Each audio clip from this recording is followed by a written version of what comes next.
नमस्कार, मेरा नाम अर्चना राठी है। ज्ञान वैविध्य चैनल में मैं आपका हार्दिक स्वागत करती हूँ। कैसे हो आज आप सब? मैं आशा करती हूँ आप सभी अच्छे होंगे। आप निरंतर ज्ञान वैविध्य चैनल से लाभ उठा रहे होंगे। तो चलिए, आज का हमारा टॉपिक है। उससे पहले मैं कुछ औपचारिकताएं पूरी करते हुए आपसे कुछ क्वेश्चन करूँगी, जिनसे पता चलेगा कि आपका बेसिक नॉलेज कितना है। तो बताइए कि हमारे शरीर में स्टार्च और ग्लूकोज की मात्रा बढ़ाने के लिए या फिर एनर्जी के लिए हमें क्या करना पड़ता है? जी हाँ, हमें भोजन की आवश्यकता होती है और भोजन के लिए हमें क्या करना पड़ता है? खाना लाना पड़ता है। कहाँ से? कौन करता है खेती? खेती की जरूरत होती है तो खेती कौन करता है? किसान। तो आज का हमारा अध्याय क्या है? कृषि। ठीक है, तो चलिए हम बात करते हैं कृषि के बारे में, और यह आपके अध्याय नंबर 9 से बिलोंग करता है। कृषि का मतलब होता है खेती करना, और खेती कौन करता है? किसान। और हमारा भारत क्या है? कृषि प्रधान देश है। हमारा भारत क्या है? कृषि प्रधान देश। क्योंकि यहाँ पर क्या है? आधी जनसंख्या किस पर निर्भर कर, आधी से अधिक जनसंख्या किस पर निर्भर करती है? कृषि पर। यानी अपनी उदर पूर्ति के लिए, अपने जीवन व्यापन करने के लिए वो क्या करते हैं? यहाँ पर कृषि करते हैं। यानी यहाँ पर जो उद्योग धंधे हैं उनसे भी ज्यादा बढ़कर कौन सा धंधा ज्यादा उपयोगी माना जाता है? कृषि। इसलिए हमारे भारत को कृषि प्रधान देश कहा जाता है। भारत में कुल जनसंख्या का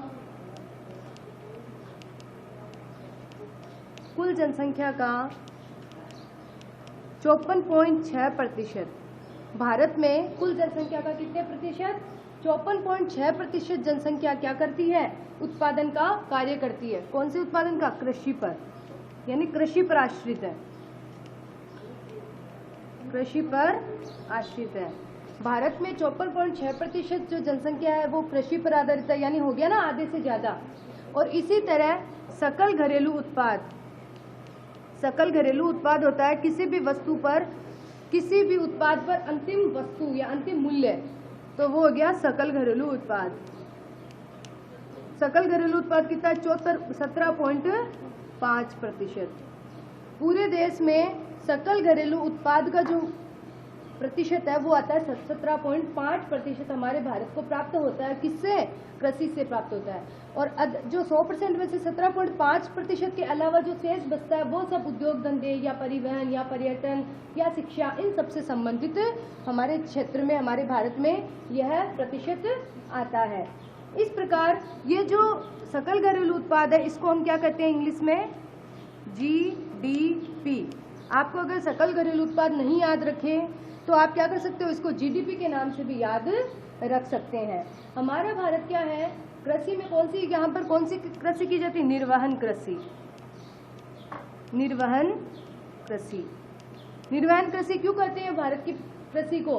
क्योंकि यहाँ पर निर्वहन का मतलब निर्वाह करना, जीवन व्यापन करने का साधन माना जाता है कृषि को। इसलिए यह क्या है? निर्वहन कृषि। और भारत एक कृषि प्रधान देश होने की वजह से यहाँ पर क्या होता है? किसानों के द्वारा अपनी उदर पूर्ति के लिए और अपने जीवन व्यापन करने के लिए यहाँ पर अपने खेतों में क्या किया जाता है? कृषि या फसलें उगाई जाती है। और वही फसलें क्या करती हैं? वो क्या करते हैं? जब उग जाती है तो उनके बाद उनको एक उत्पाद के रूप में वो क्या करते हैं? मार्केट में जाकर बेच देते हैं। और जो पैसे उससे आते हैं उन पैसों से वो क्या करते हैं? अन्य उत्पाद, जो उपभोग की अन्य वस्तुएं होती है वो खरीद कर लेके आते हैं। तो इस तरह ये कृषि क्या करती है? उन किसानों की उदर पूर्ति के लिए और जो उपभोक्ता है उनके जीवन व्यापन करने का भी तरीका माना जाता है। भारत की जो जनसंख्या है उसके अकॉर्डिंग कृषि, यहाँ पर कृषि की जो फसलें हैं वो ज्यादा होती है, इसलिए इनका निर्यात भी किया जाता है। हमारे देश में ये जो कृषि है वो कितने साल पहले? 7000 वर्ष पहले से ही चली आ रही है। 7000 वर्ष पहले से हमारे भारत में कृषि चली आ रही है। और वो कृषि कौन करता था? मोहनजोदड़ो सभ्यता आपने नाम सुनी होगी। मोहनजोदड़ो और सिंधु घाटी सभ्यता, जिसे सरस्वती सभ्यता भी कहते हैं। सिंधु घाटी सभ्यता। यानी ये जो कृषि हम कह रहे हैं ना, तो भारत कृषि प्रधान देश है। यह कृषि कब से चली आ रही है? यह कृषि 7000 वर्ष पहले से चली आ रही है, जब भारत में मोहनजोदड़ो और सिंधु घाटी सभ्यता पनपी थी। उस समय से यहाँ पर कृषि की जाती है। तो इसलिए अब ये 7000 वर्ष से पहले अब तक का समय जो है उसमें क्या है? परिवर्तन हो रहा है। तो ये विविध रूपों में ये जो कृषि है ना वो क्या हो गई, अलग अलग रूपों में बंट गई है। अब तक क्या बहुत ज्यादा परिवर्तन हुआ है। समय के साथ क्या होता है, परिवर्तन होता रहता है। खेती करने की तकनीकें, खेती करने की जो पद्धतियां हैं, इसके अलावा उनमें उनकी जो गुणवत्ता है, मिट्टी के प्रकार है, वो सब क्या होते हैं, परिवर्तित होते जाते हैं। तो इसीलिए हमारे भारत में कृषि के विविध विविध रूप सामने आए हैं, जो वातावरण के अनुसार, परिस्थिति के अनुसार क्या हो गए हैं, चेंज होते गए हैं। तो अब हम पढ़ेंगे कृषि के विभिन्न रूप।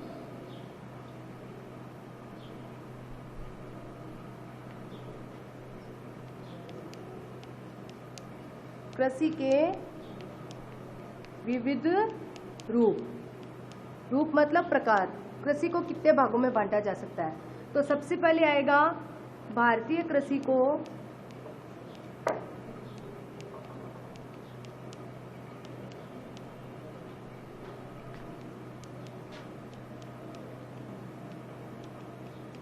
ऋतुओं के आधार पर।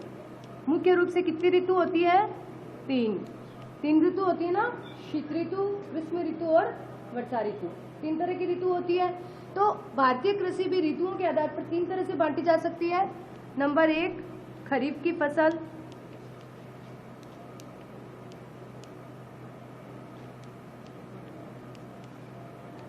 नंबर 2 रबी की फसल और नंबर 3 जायद फसलें। देखो 3 तरह की फसलें, क्योंकि ऋतु 3 होती है, आप सबको पता है ऋतुएं 3 होती है। तो 3 ऋतु के आधार पर ऋतुओं के आधार पर जब कृषि का वर्गीकरण किया जाएगा तो ये कितनी हो जाएगी, 3 भाग में, खरीफ की फसल, रबी की फसल और जायद की फसलें। अब मैं बताती हूँ कि खरीफ की फसल कब उगाई और कब काटी जाती है, रबी की फसल कब बोई जाती है और कब काटी जाती है, और जायद की फसलें कब बोई जाती है और कब काटी जाती है। इसके अलावा इनके उदाहरण।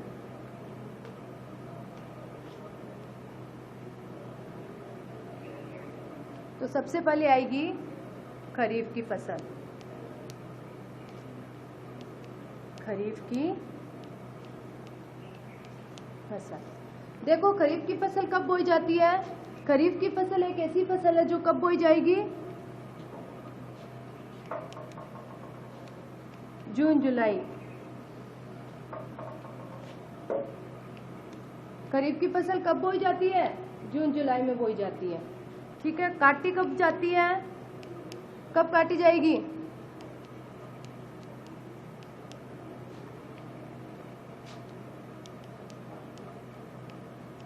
अक्टूबर नवंबर में। यानी बोने से लेकर काटने तक का समय तो फिक्स होता ही है और होना भी चाहिए। तो इसलिए ये जब से बोई जाती है तब, और काटने का जो समय वो क्या है, उसके पकने का समय माना जाता है। तो खरीफ की जो फसल है वो जून जुलाई में बोई जाती है और अक्टूबर नवंबर में काट ली जाती है। यह क्या है, मानसून आधारित है, क्योंकि जुलाई से लेकर जो सितंबर का महीना होता है तब तक क्या चलता है, मानसून काल चलता है। भारत में मानसून काल की स्थिति थी, इसलिए यह जो खरीफ की फसल है वो किस पर निर्भर करती है, मानसून पर। तो मानसून कालीन वर्षा पर निर्भर, मानसून कालीन वर्षा पर निर्भर होती है ये।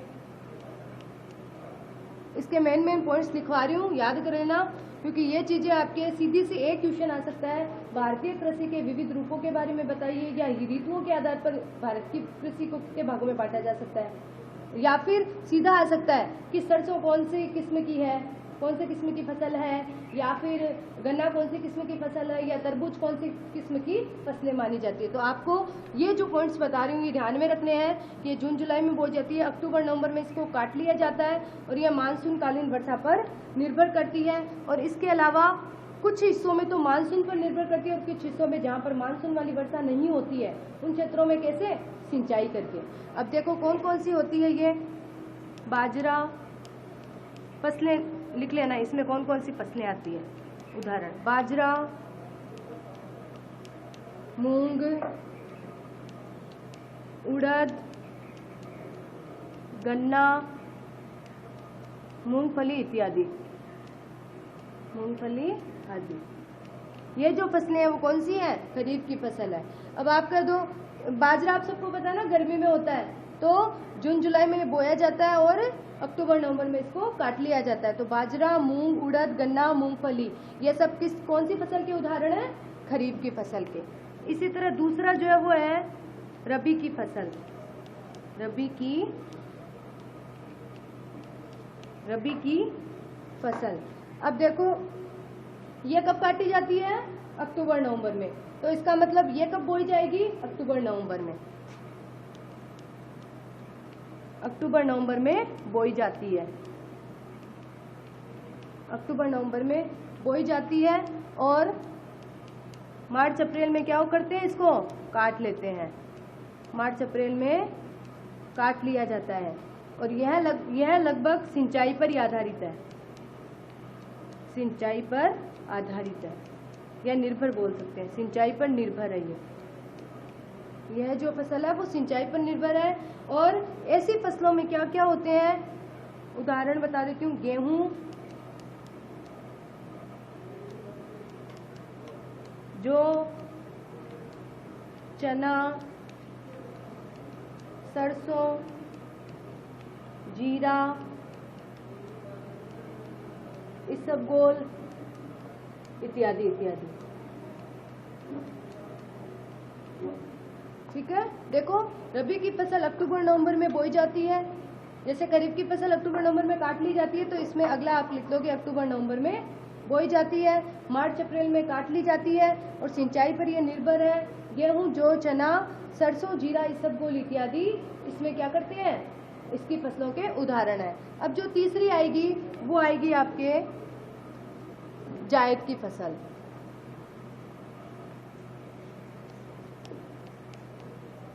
जायद फसल। जायद फसल।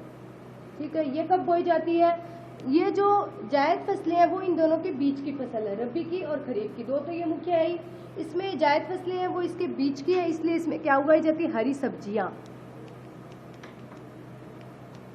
हरी सब्जियां और जो चारा होता है, गायों को खिलाने के लिए चारा होता है ना, जानवरों को खिलाने के लिए, तो हरी सब्जियां और चारे इसमें क्या कर दिए जाते हैं?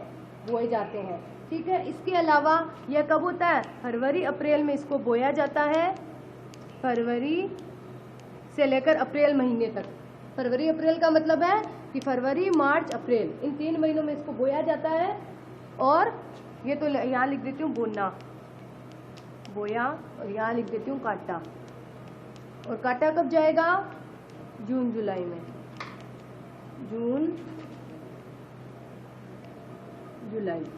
जून जुलाई में इसको काट लिया जाता है। अब आप सोचोगे इसके उदाहरण क्या होंगे? जो आपको सबसे ज्यादा पसंद होती है, जो हम सबको बहुत ज्यादा पसंद है, और इसका उदाहरण क्या होगा? तरबूज। जो क्या होता है? एक सीजन वाइज ही आता है। जैसे ये गेहूं और खरीफ, ये जो खरीफ की और रबी की फसलें, ये तो क्या होती है? हमें साल भर मिल जाती है, मार्केट में मिल सकती है, लेकिन ये जो फसलें होती है वो जल्दी से हमें मिल नहीं पाती। इनका सीजन होता है, सीजन के वाइज ही हमें ये मिल पाती है। तो तरबूज, खीरा, ककड़ी और लौकी, ये जो सब्जियां होती है ये क्या है? हरी सब्जियां भी है। और हरी सब्जियां होने के साथ साथ ये क्या है? कौन सी फसल के अंतर्गत आती है? जायद की फसलें मानी जाती है। और इसके अलावा क्या होता है? ये गीली फसलें भी। गीली कैसे? देखो तरबूज को आप ज्यादा दिन नहीं रख सकते ना, गेहूं की तरह स्टोर करके रख सकते हो क्या? नहीं ना। तो इसका मतलब तरबूज, खीरा, ककड़ी, लौकी, ये सब क्या है? हरी सब्जियां। हरी सब्जियों को हम ज्यादा दिन तक स्टोर नहीं रख सकते। जबकि ये जो सब्जियां हैं, जैसे गेहूं है, जौ, चना, सरसों, जीरा, ये क्या खाद्यान्न फसलें हैं, व्यावसायिक फसलें हैं, इनको हम स्टोर करके रख सकते हैं। ये हो गया आपके ऋतुओं के आधार पर कृषि का वर्गीकरण। अब जो दूसरा आएगा वो आएगा विधियों के आधार पर। भारतीय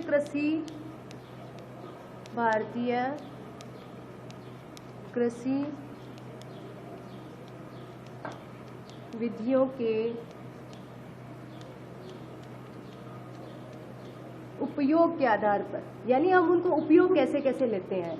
जो फसलें है ना, जैसे सारी फसलें खाने की थोड़ी है, सारी फसलें हम खाने में काम में नहीं लेते हैं। कुछ फसलें खाने में काम लेते हैं, कुछ फसलें सिर्फ बेचने में काम में लेते हैं, कुछ फसलें व्यापारिक फसलें भी होती है, कुछ फसलें बाग में उगने वाली होती है। तो इसलिए इन सब का अलग अलग वर्गीकरण किया गया है। तो भारतीय कृषि विधि के हिसाब से इसका जो उपयोग किया जाता है वो उपयोग के आधार पर हम इसके विविध रूप देखेंगे। सबसे पहला आएगा इसमें खाद्यान्न फसलें। खाद्यान्न फसलें, खाद्यान्न मतलब खाद्य यानी खाना, यानी जो खाने वाली फसलें होती है, ऐसी फसलें जिनका उपयोग खाने में करते हैं वो फसलें क्या होती है? खाद्यान्न फसलें। यानी ऐसी फसलें जिनका उपयोग हम भोजन के रूप में करते हैं तो वो खाद्यान्न फसलें हो गई। इन फसलों में या लिख देती हूँ खाने या भोजन के रूप में, भोजन के रूप में। और इनके उदाहरण कौन कौन से होंगे? कौन कौन सी सब्जियां खाते हैं हम?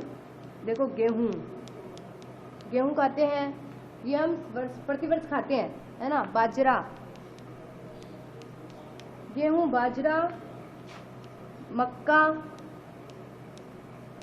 ज्वार, ये सब जो फसलें होती हैं वो फसलें कौन सी फसलें आती है? खाद्यान्न फसलें। दूसरा जो है वो आपकी है व्यावसायिक फसलें।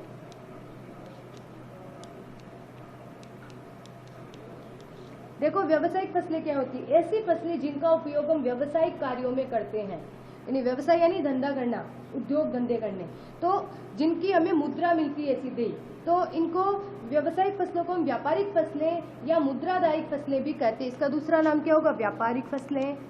अन्य नाम अगर आपको पूछे कि व्यापारिक फसलें कौन सी है तो भी व्यावसायिक फसलें ही है, या मुद्रादायिनी फसलें, यानी जिससे मुद्रा आती है सीधी, मुद्रादायिनी फसलें, वो भी कौन सी है? व्यावसायिक फसलें ही होती है। और ये फसलें क्या होती है? कच्चे माल के रूप में काम आती है। सीधा इसका जो माल है ना, पके भी नहीं, कच्चे माल के रूप में इन फसलों को काम में लिया जाता है। और ये फसलें आपकी आती है गन्ना,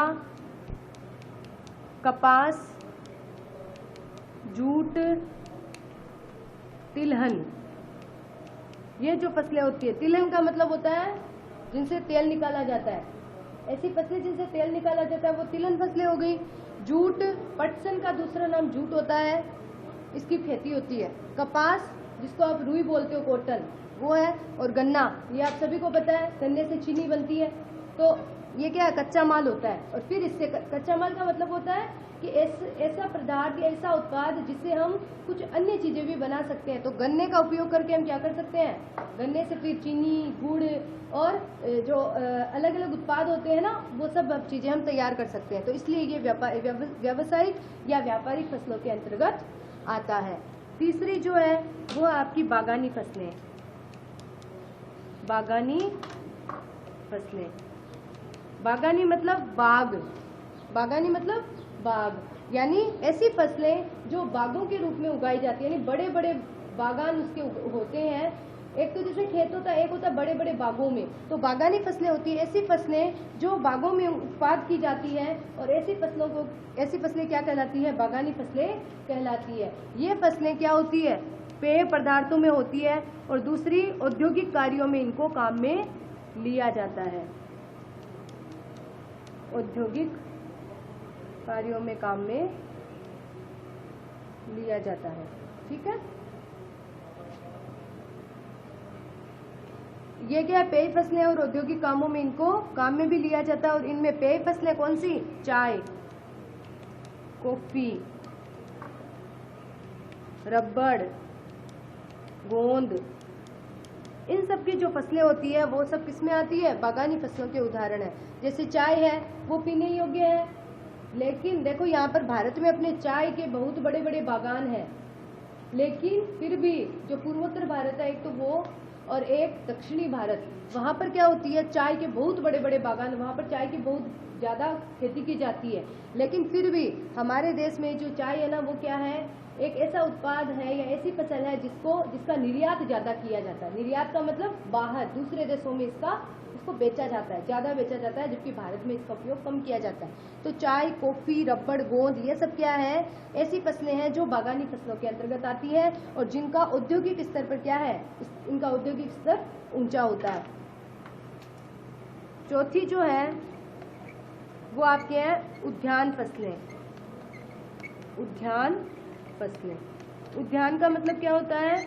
ऐसी फसलें जो फल और सब्जियों में क्या होती है? बंटी होती है, यानी जिसमें फल और सब्जियां उगाई जाती है। फल और सब्जियां, ऐसी फसलें जो फल और सब्जियों, जिसमें फल और सब्जियां उगाई जाती है, वो कौन सी फसलें कहलाती है? उद्यान फसलें कहलाती है। उद्यान यानी क्या होता है? बगीचा। तो एक बगीचे के माध्यम से फल और सब्जियां वहाँ पर उगाई जाती है, क्यारियां बनाई जाती है और उन क्यारियों में फल उगाए जाते हैं, सब्जियां उगाई जाती है, तो वही क्या कहलाती है? जिसे आप बाड़ी भी कहते हो, वो क्या कहलाती है? उद्यान फसलें कहलाती है।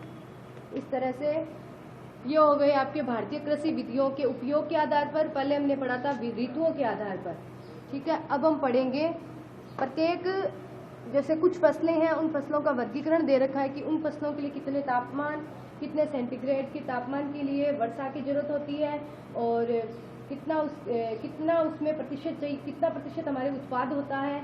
इसके अलावा कौन कौन सी फसल है ये सब, और कौन से राज्य में इनका उत्पादन सबसे ज़्यादा होता है, विश्व में इनका कितना ज़्यादा प्रतिशत है। तो सबसे पहले आती है गेहूँ। गेहूँ, गेहूँ कौन सी फसल है? अभी मैंने बताया था कौन सी फसल है? रबी की। गेहूँ कौन सी फसल मानी जाती है? तो सबसे पहला पॉइंट है रबी, ठीक है। यह रबी की फसल है और कहाँ उगती है? उत्तरी भारत की। उत्तरी भारत की प्रमुख फसल है, यानी भारत का जो नक्शा है ना, मैप देखोगे आप, तो भारत का जो उत्तरी भाग है, उत्तरी भाग में यानी पंजाब, हरियाणा, ये सब जो क्षेत्र है, वहाँ पर ये गेहूँ सबसे ज़्यादा उगाया जाता है। तो इसलिए उत्तरी भारत की क्या है? प्रमुख फसल है, प्रमुख फसल। फिर इसका कितना तापमान चाहिए? 100 से 250 सेंटीमीटर, 100 से 250 सेंटीग्रेड, 100 से 250 सेंटीग्रेड तापमान, 100 से 250 सेंटीग्रेड तापमान की आवश्यकता होती है, तभी गेहूं की उपज हो सकती है। इसके अलावा वर्षा कितनी चाहिए? 25 से 75 सेंटीमीटर, 25 से 75 सेंटीमीटर वर्षा होती है, जब भी क्या होता है? गेहूं की फसल अच्छी होती है, ठीक है। भारत में इसका 70% भाग अकेले, कौन? भारत में 70% भाग कौन कौन? पंजाब। राज्य बता रही हूँ कि कौन कौन से राज्य इसका उत्पादन करते हैं। हरियाणा, पंजाब, हरियाणा, राजस्थान और उत्तर प्रदेश,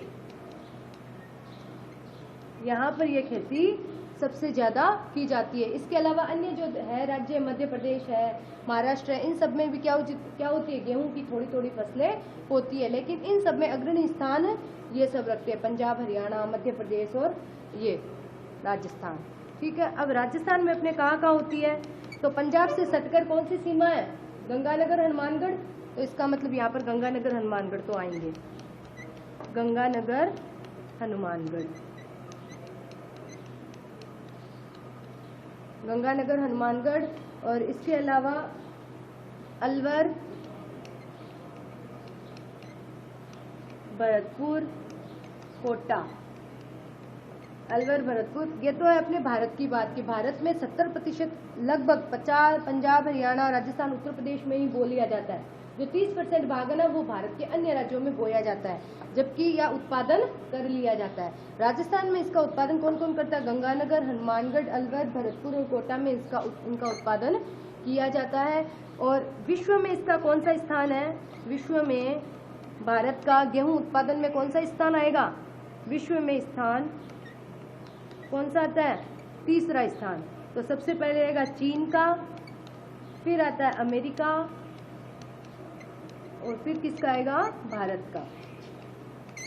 तो कौन सा स्थान हो गया? विश्व में तीसरा स्थान हो गया। भारत का उत्पादन के क्षेत्र में गेहूं में जो उत्पादन किया जाता है गेहूं का, उस उत्पादन के क्षेत्र में कौन सा स्थान आता है? तीसरा स्थान। सबसे पहले आता है चीन का, फिर आता है अमेरिका, यानी सबसे ज्यादा उत्पादन कौन करता है गेहूं का? चीन, फिर करता है अमेरिका, फिर करता है भारत, ठीक है। अब अगला हम देखेंगे, अगली फसल है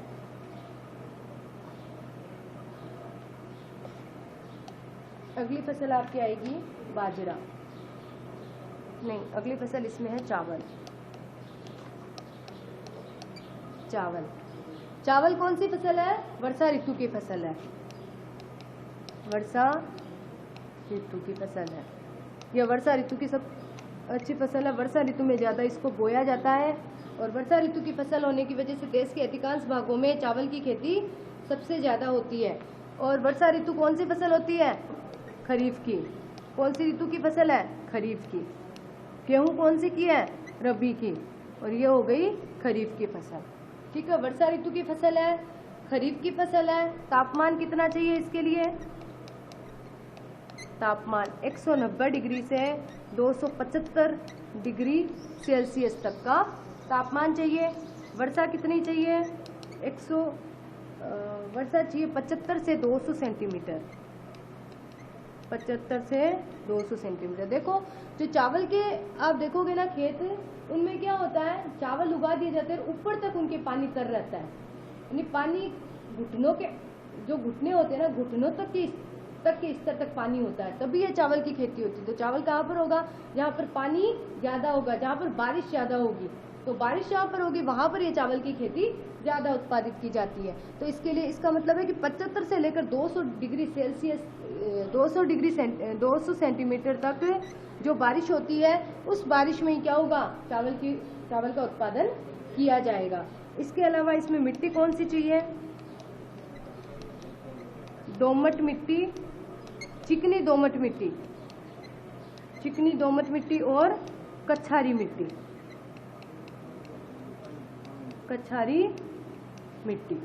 ठीक है, ये हो गया। अब आएगा, और ये इसमें क्या है? मौसम के अनुसार, यानी क्योंकि यह तीनों मौसमों में उगाई जाती है। शीत ऋतु में भी उगाई जाती है, ग्रीष्म ऋतु में भी उगाई जाती है, वर्षा ऋतु में भी उगाई जाती है। इसलिए मौसम के अनुसार यह 3 भागों में इसमें किस्में हैं। चावल की 3 किस्में बांट दी गई है मौसम के अनुसार। चावल की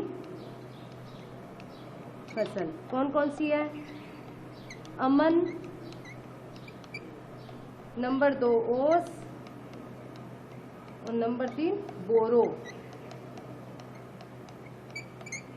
अमन जो है वो मानसून कालीन है। मानसून का मतलब ये अभी जो चल रहा है ना, अपने जून जुलाई वाला सेशन होता है, वो मानसून कालीन होता है। तो मानसून कालीन फसल है अमन। ओस जो होती है वो होती है सर्दी में, तो शीतकालीन। और बोरो जो होती है वो होती है ग्रीष्मकालीन।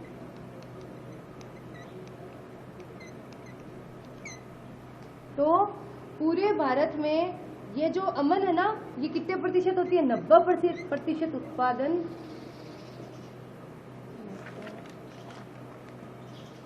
हाँ, 86% उत्पादन कौन कर लेता है? अकेला अमन। यानी अमन जो चावल की फसल है, मानसून काल में जो उगाई जाती है, तो वही क्या कर लेती है? 86% उत्पादन कर लेती है। यानी इस टाइम पीरियड में, मानसून काल में जो फसल उगाई जाती है चावल की, वही फसल क्या करती है? हमारे भारत में 86% चावल पैदा कर देती है। इसकी इतनी पैदावार हो जाती है। अब इसके जो मेन जो राज्य हैं वो है पश्चिमी बंगाल। ये देखो, दूसरी बात ये है, ये कहाँ पर होती है? जो मैदानी भाग होता है ना, वहां पर, जहाँ पर जैसे नदियां बहती हो, नदियों वाला जो भाग होता है, जैसे गंगा नदी है, यमुना नदी है, ब्रह्मपुत्र नदी है, तो पश्चिमी बंगाल में नदी बहती है ना, तो इसलिए वहां पर मैदानी क्षेत्र है, तो पश्चिमी बंगाल हो गया। इसके अलावा आंध्र प्रदेश,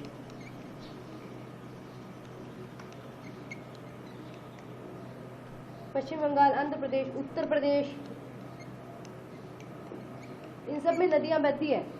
ठीक है, उड़ीसा, जहां जहां आपसे देख लो, भारत में जहां जहां नदियां बह रही है, वहां वहां मैदानी क्षेत्रों में ये क्या होता है? यह फसलें उगाई जाती है। और अब हम एक इसकी यहाँ लिख देती हूँ, विश्व में इसका यहाँ यही लिख देती हूँ, चावल की जो फसल है, विश्व में इसका कौन सा स्थान है? पहले तो लिख देती हूँ राजस्थान में ये कहाँ कहाँ होती है। राजस्थान में होती है गंगानगर,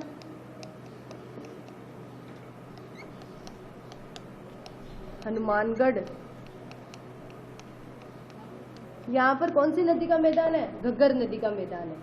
है ना, तो इसीलिए यहाँ पर ये उगाई जाती है। गंगानगर, हनुमानगढ़, कोटा, बूंदी का जो क्षेत्र है वहाँ पर भी क्या है, मैदानी क्षेत्र है, नदियाँ बहती है वहाँ पर भी। तो कोटा बूंदी में यहाँ ये जो राजस्थान की ये जो जिले हैं यहाँ पर ये जो चावल है, चावल का उत्पादन सबसे ज़्यादा किया जाता है। विश्व में कौन सा स्थान है चावल में? विश्व में भारत का दूसरा स्थान है। क्वेश्चन आ जाए अभी कि चावल के उत्पादन में विश्व में भारत का कौन सा स्थान है, तो कौन सा स्थान आएगा? दूसरा। तो पहला किसका है? चीन का। गेहूं में तीसरा है, जबकि चावल में कौन सा स्थान है? दूसरा स्थान है। चीन में पहला स्थान है। चीन में क्यों है पहला स्थान? देखो, चीन में एक नदी बहती है यांगत्से कियांग। उस नदी के मैदान की वजह से वहाँ जो नदियों द्वारा मैदानी लाई गई मिट्टी होती है ना, वो क्या होती है? बहुत ज़्यादा उपजाऊ होती है। तो चीन की जो यांगत्से कियांग नदी है वो इतना ज़्यादा उपजाऊ मैदान तैयार करती है कि उसमें चावल की पैदावार बहुत ज़्यादा होती है। और अपने भारत का इसमें क्या हो गया? दूसरा स्थान है। अब आपकी जो फसल आएगी वो है मक्का की फसल।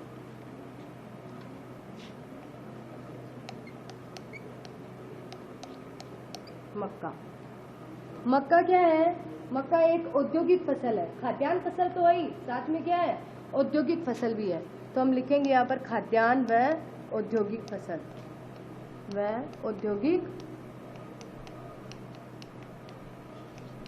औद्योगिक फसल। खाद्यान्न फसल भी है और औद्योगिक। अब आप कहोगे औद्योगिक फसल कैसी है? औद्योगिक फसल कैसी है? स्टार्च व ग्लूकोज। स्टार्च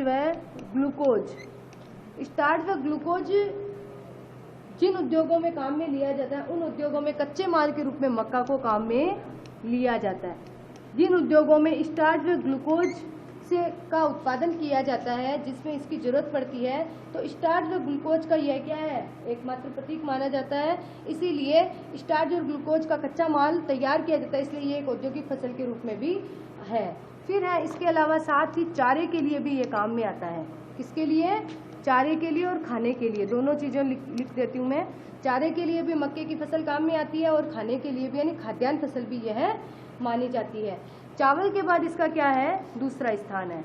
हमारे भारत में चावल के बाद इसका दूसरा स्थान है।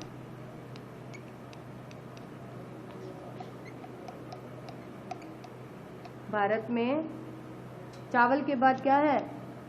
दूसरा स्थान है। और इसके लिए तापमान कितना चाहिए? तापमान चाहिए 120 डिग्री से 350 सेंटीग्रेड चाहिए। कितना? 120 डिग्री से 350 सेंटीग्रेड तक का तापमान हो, वो मक्का की फसल के लिए उपजाऊ होता है। और वर्षा कितनी चाहिए? 50 से 100 सेंटीमीटर तक की 50 से 100 सेंटीमीटर तक की वर्षा मक्का के लिए उपयुक्त मानी जाती है। और मिट्टी होती है नाइट्रोजन युक्त मिट्टी। नाइट्रोजन यानी जिस मिट्टी में नाइट्रोजन की उपस्थिति होती है, वही मिट्टी क्या होती है? मक्का के लिए उपजाऊ होती है। तो लिखते हैं नाइट्रोजन युक्त मिट्टी। नाइट्रोजन युक्त मिट्टी की आवश्यकता होती है। मक्के का कुल उत्पादन कितना है? राज्य बता देती हूँ। मक्का का कुल उत्पादन कौन कौन से राज्य करते हैं? उनमें आएगा आंध्र प्रदेश, कर्नाटक, आंध्र प्रदेश, कर्नाटक, राजस्थान, मध्य प्रदेश, बिहार।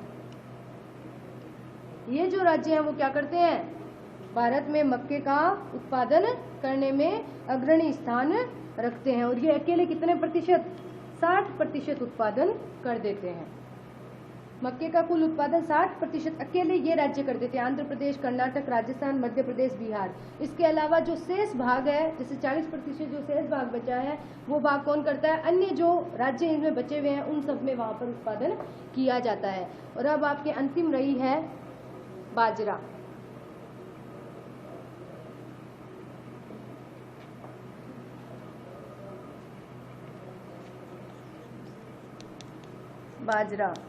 और इसका तो नाम सभी को पता होगा क्योंकि ये हमारा क्या है, राजस्थान का प्रमुख खाद्यान्न है ये, और प्रमुख खाद्यान्न फसल मानी जाती है और पूरे भारत में क्या है, इसका प्रथम स्थान भी है। भारत में राजस्थान का प्रथम स्थान है उत्पादन के क्षेत्र में, राजस्थान का प्रथम स्थान, और पूरे विश्व में भारत का प्रथम स्थान है। सबसे ज़्यादा बाजरा अपने भारत में ही उत्पत्ति होती है इसकी, इसलिए उत्पादन ज़्यादा होने की वजह से विश्व में भारत का स्थान है, और भारत में किसका स्थान है, राजस्थान का प्रथम स्थान है। क्योंकि यह क्या है, खरीफ की फसल है और इसके लिए तापमान बहुत ज़्यादा चाहिए, यानी गर्म जो तापमान होता है वो चाहिए। तो यहाँ लिख देती हूँ विश्व में भारत का, विश्व में भारत का प्रथम स्थान उत्पादन की दृष्टि से बता रही हूँ। और यह कौन सी फसल है, खरीफ की फसल, खरीफ की, यह कौन सी फसल है, खरीफ की फसल है। और इसके लिए गर्म व शुष्क जलवायु की जरूरत होती है, गर्म व शुष्क जलवायु, गर्म व शुष्क जलवायु इसके लिए आवश्यक होती है। इसलिए यह कौन से महीने में बोई जाती है, जून में बोई जाती है, और कौन से महीने में काट ली जाती है, अक्टूबर में काट ली जाती है। गर्मी का मौसम चाहिए, इसलिए जून से लेकर अक्टूबर के महीने में यह कार्य पूरा हो जाता है, ये फसल पक जाती है अक्टूबर में, और अक्टूबर में इसको काट लिया जाता है। इसके लिए जो तापमान है वो 250 सेंटीग्रेड से 350 सेंटीग्रेड तक चाहिए, यानी 250 सेंटीग्रेड से 350 सेंटीग्रेड तक का, सेल्सियस तक का तापमान इसके लिए चाहिए। वर्षा इसके लिए ज़्यादा वर्षा की जरूरत नहीं है, क्योंकि यह क्या है, शुष्क क्षेत्रों में होती है, और शुष्क क्षेत्रों में हमेशा राजस्थान के जो शुष्क क्षेत्र है या भारत के जो शुष्क क्षेत्र है, शुष्क यानी सूखे, और जो गर्म क्षेत्र होंगे वहाँ पर ऑटोमेटिक बारिश कम होगी, तो ज़्यादा बारिश की जरूरत इसके लिए नहीं है। तो ये 40 से 60 सेंटीमीटर की जो बारिश होती है, उस बारिश में भी यह बाजरे की फसल उत्पादित हो सकती है। इसके लिए मिट्टी, अपने राजस्थान की या थार मरुस्थल की जो मिट्टी है वो उपजाऊ मिट्टी, इसमें उपजाऊ मिट्टी मानी जा सकती है। बस उसके लिए क्या होती है, थोड़ी सी सिंचाई की और जलवायु की जरूरत, जलवायु इसके उपयुक्त होनी चाहिए, तब ये बाजरे की फसल खड़ी हो सकती है, इसका उत्पादन, इसकी पैदावार ज़्यादा हो सकती है। इसके अलावा साथ ही सभी प्रकार की मिट्टियों में यह एक ऐसी फसल है जो सभी प्रकार की मिट्टियों में बोई जा सकती है। बस जलवायु का ध्यान रखना पड़ता है कि जलवायु किस प्रकार की है, और उस जलवायु के अनुसार ही अगर इसको बोएंगे तो पैदावार भी उस अकॉर्डिंग होगी। इसके अलावा देखो बाजरे का उत्पादन कौन कौन करता है, बाजरे का उत्पादन अकेला राजस्थान कर देता है 42%। राजस्थान कितने प्रतिशत कर देता है, 42%। 100 में से 42% अकेला राजस्थान इसकी पैदावार कर देता है। राजस्थान, महाराष्ट्र और गुजरात, राजस्थान, महाराष्ट्र, गुजरात और उत्तर प्रदेश, इन सब राज्यों में इसकी पैदावार सबसे ज़्यादा होती है। इसके अलावा राजस्थान में तो आप सबको पता है कहाँ कहाँ होगी। शुष्क क्षेत्र कौन कौन से हैं, देखो कौन कौन से क्षेत्र है, जैसलमेर, बाड़मेर, जैसलमेर, बाड़मेर, गंगानगर, सीकर, झुंझुनू, जो गर्म प्रदेश है, ठीक है, उन प्रदेशों में यह सबसे ज़्यादा पैदावार होती है। जयपुर भी इसमें शामिल है। जैसलमेर, बाड़मेर, गंगानगर, सीकर, झुंझुनू, अलवर, जयपुर, बीकानेर, ये सब जो है वो बाजरा के उत्पादन के लिए क्या होते हैं, प्रथम है। और भारत का उत्पादन की दृष्टि से विश्व में कौन सा स्थान है, प्रथम स्थान है। इस तरह आज हमारी खाद्यान्न फसलें कंप्लीट हो गई। कल हम पढ़ेंगे तिलहनी फसलें और भारत में कृषि का क्या योगदान है आर्थिक रूप से। तो तब तक के लिए आप इसको एक बार वापस देख लेना, इसको रट लेना, और जो आगामी जो अन्य जो आपके लेसन चल रहे हैं उन लेसनों का निरंतर अध्ययन करते रहना, जिससे आपके पॉइंट टू पॉइंट क्लियर होते जाए। कोई समस्या हो तो कमेंट बॉक्स में आप कमेंट कर सकते हैं। नमस्कार।